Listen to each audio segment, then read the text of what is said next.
স্বাভাবিক মেয়েদেরকে টার্গেট করেছে। তাদের টার্গেট মিশন হচ্ছে বাংলাদেশের নারীদের, মেয়েদের গর্ভে হিন্দুদের সন্তান দিতে হবে, তাদের সাথে যৌন সম্পর্ক করতে হবে, তাদেরকে ব্ল্যাকমেইল করতে হবে, দীর্ঘদিন পর্যন্ত তাদের সাথে দৈহিক সম্পর্ক স্থাপন করতে হবে, এরপরে ব্ল্যাকমেইল করে তাদেরকে বাংলাদেশ থেকে বিদেশে পাচার করে পতিতালয়ে বিক্রি করতে হবে, অথবা তাদের সাথে নিজের ধর্মীয় পরিচয় গোপন করে মুসলিম হওয়ার নাটক করে মুসলিম মেয়েদেরকে বিবাহ করে তাদের সাথে চলাফেরা করতে হবে, যেন এই মুসলিমদের গর্ভে, মুসলিম নারীদের গর্ভে হিন্দুত্ববাদ বিরোধী কোনো সন্তান জন্ম হইতে না পারে, কুফরি বিরোধী কোনো সন্তান জন্ম হইতে না পারে, নাস্তিক বিরোধী কোনো সন্তান জন্ম হইতে না পারে, ভারত বিরোধী কোনো সন্তান জন্ম হইতে না পারে।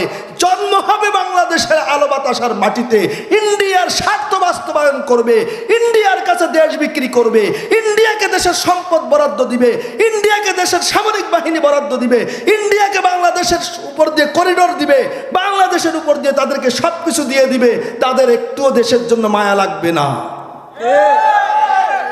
এমন কুলাঙ্গার সন্তান জন্ম দেওয়ার জন্য ইসকন টার্গেট করেছে বাংলাদেশের সরল মনা মেয়েদেরকে।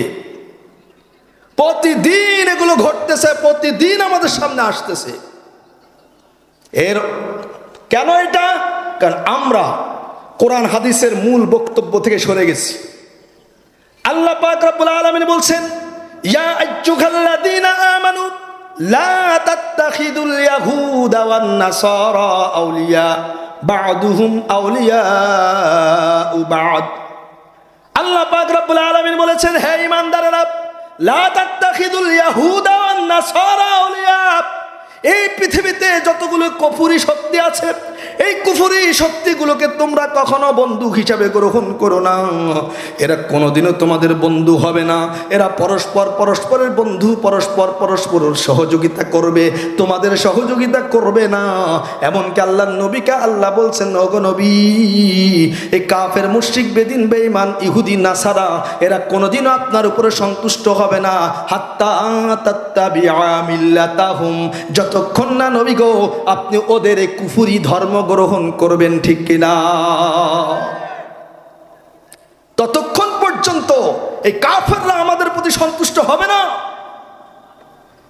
আমার ভাই, দোস্ত, বুজুর্গ, এরা কয়েকটা অস্ত্র ব্যবহার করে। এক নম্বরে, আমাদের সরল মনা মেয়েদের কাছে এরা মুসলিম পরিচয় দিয়ে এদের সাথে সম্পর্ক তৈরি করে এবং এই সম্পর্ককে দৃঢ় করার জন্য, মুসলিম মেয়েটাকে পাগল করার জন্য ব্ল্যাক ম্যাজিক ব্যবহার করে, অর্থাৎ কালো জাদু।